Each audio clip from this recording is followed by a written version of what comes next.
हमारे लोग ला इलाहा इल्लल्लाह पढ़ते हैं, लेकिन इबादत के जो काम अल्लाह के लिए होनी चाहिए वो अल्लाह के बंदों के लिए कर रहे हैं।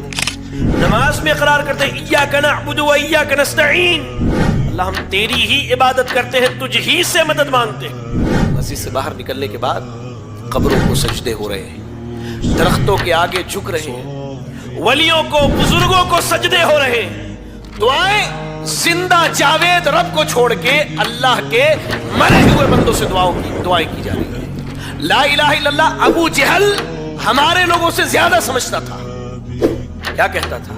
एक शायर और दीवाने की वजह से हम अपने माबूदों को छोड़ दें। उनको मालूम था कि अगर हमने ला इलाहा इल्लल्लाह का इकरार कर लिया तो अब जमीन पर इबादत सिर्फ अल्लाह की, जबकि ला इलाहा इल्लल्लाह का असल मकसद ही यही है कि बंदों को बंदों की इबादत से निकालकर बंदों के रब की इबादत की तरफ लाई जाए।